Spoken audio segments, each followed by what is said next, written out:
Hey guys, welcome to the Liberal Hive Mind, a channel solely focused on exposing the abundant hypocrisy of the left. It's finally happening. The corrupt polling industry that's been trying to keep Joe Biden afloat. I made a video already where I showed you they were polling 10% more Democrats than they were Republicans in most of the polls and had Joe Biden at like 60, 62, 63% approval rating. Well, now even the corrupt polls themselves can barely keep Joe Biden above 50 and in some cases have him below 50%. Joe is tanking in the polls, and I mean completely tanking. The most popular president in American history seemingly isn't really that popular after all, especially not after 4 months of abject failure. The guy is a puppet. He doesn't exist. There's no transparency, and on top of that, they're failing. It's one thing to have failing policies that are blowing up in your face. It's another to be a complete disaster and not even address the nation, not even take it seriously and just hide away from any type of scrutiny. That's what's going on right now, and the people are waking up. And of course, that's what we gotta cover. Joe Biden is taking heat from all angles, even his own party, of course, as expected. But before we get into any of it, please make sure to leave a like, a comment, subscribe, share the video as much as possible. And like usual, with that out of the way, let's roll the tape. All right, folks, so how is MSNBC covering this topic? MSNBC's Scarborough, who still has the audacity to call himself a conservative, claims that Joe Biden is a popular president, presenting popular policy proposals. Gene Robinson, it's interesting. We have a popular president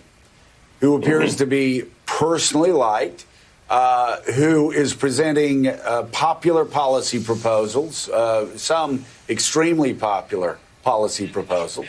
Presenting popular policy proposals, he says, an interesting claim considering we've been actually paying attention. Americans are now more likely to call illegal immigration a very big problem than the COVID-19 as concerns surge over border crisis. Joe Biden essentially opening up the border. I would in fact make sure that we immediately surge to the border. Doesn't seem exactly popular. 72% of Americans call illegal immigration a direct threat to the US. Joe Biden advocated for the boycott, the woke boycott of the state of Georgia, but most Americans oppose woke corporations. Most Americans don't want their taxes raised. Most Americans under a Joe Biden administration are going to be paying more in taxes if he gets his way. And as people realize that Joe Biden lied his way through the entire campaign season, as they start to see the discrepancies between what Joe Biden got elected on and what Joe Biden is doing once elected, well, he's starting to fall. Bill Clinton says Joe Biden's first 100 days have been almost pitch perfect. For who? The Democrat elites? Maybe. For the American people? Absolutely not. And of course, we have the numbers to back that up. President Joe Biden job approval sinking down to the lowest it's ever been. A couple weeks ago, as the border crisis was raging on, Joe Biden once again tanked in the polls. But of course, as you might expect, a bunch of perfectly timed, very not coincidental whatsoever polls started hitting with 60+% approval rating, getting him back to where he needed to be. But now it's looking more grim than it's ever been before. The aggregate approval rating is holding at around 52.7, but look at the trend. From the start of April, Morning Consult, Politico, and Hill Harris having Joe Biden at 59 to 61% approval rating, with both polls showing a +22. I don't even have to look at the breakdown to guarantee you that their independents are breaking for Biden quite heavily, and more Democrats were sampled in this survey. 100% that's the case. But what's interesting here is after those two polls are the lowest numbers that I've ever seen in a consistent manner like this in Joe Biden's approval history since 2020. 51, 53, 48, 49, 52, and 47. CNBC showing a lower number than Rasmussen. That is unprecedented. And this is the sharpest decline in the shortest period of time that I've seen as well. Just take a look at this dip right over here. This last little portion is what I mean when I say Joe Biden is tanking in the polls. If that was your stock portfolio, you'd be in a sheer panic. Joe Biden is being held afloat by partisan Democrats in the Democrat establishment. That's it. And the only reason his numbers maintain is just because of the actual stranglehold that social media and the news media have over information. If people understood the actual facts of the matter, if journalists were actually reporting accurately or from at least a neutral perspective, not even necessarily going after Joe, but just presenting the facts for people to make their own conclusions, then Joe would be vaporized almost instantaneously. He is being held up by a very tight control over what people are able to see, what journalists are able to report on, very carefully constructing the narrative that Joe Biden isn't what he is, which is a geriatric incompetent. But Joe's not the only one who's tanking, who's failing, as Hunter Biden's book, which probably had millions of dollars behind it in terms of promotion. He was on every single late night show, doing TV interviews, news interviews. Everyone was promoting it as a great comeback story for Hunter Biden, who definitely wasn't a corrupt figure using his family name and political influence to make millions from foreign countries. No, definitely not whatsoever. And of course,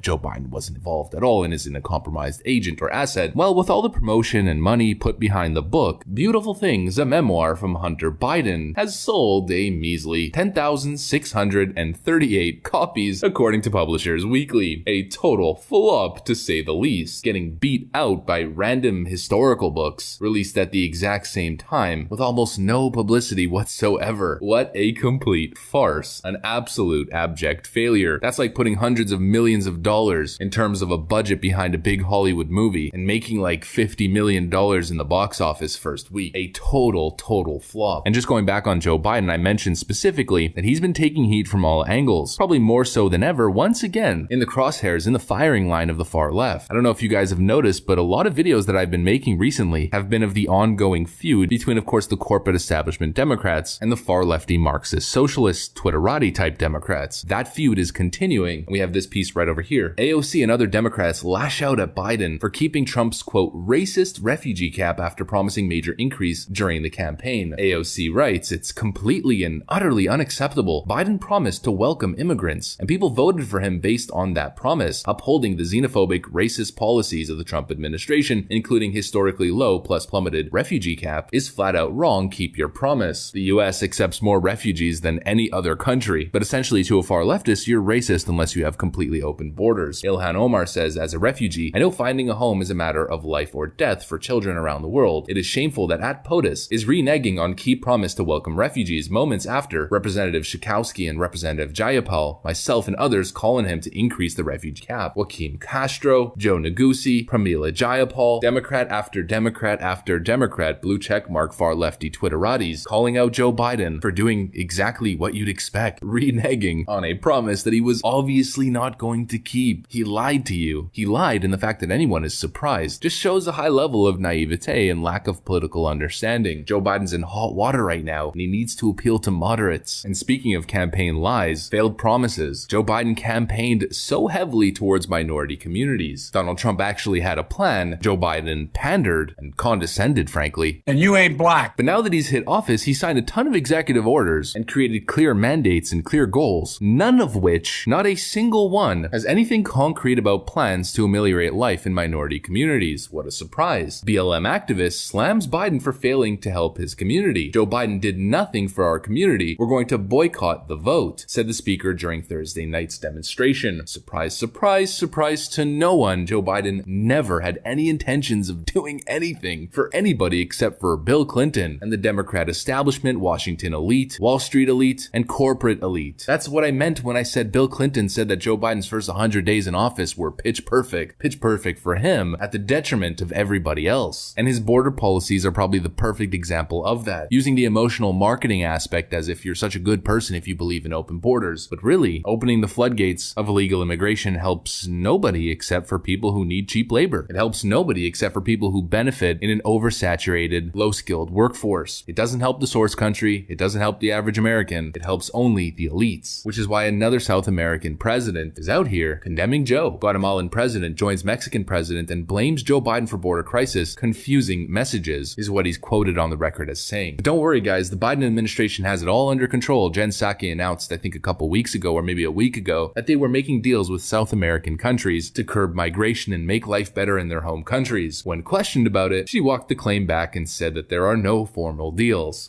He said he was asked by Congressman Castro, he said, Congressman Castro asked him, I just want to confirm, were there any agreements reached in relation to increasing border security in these countries?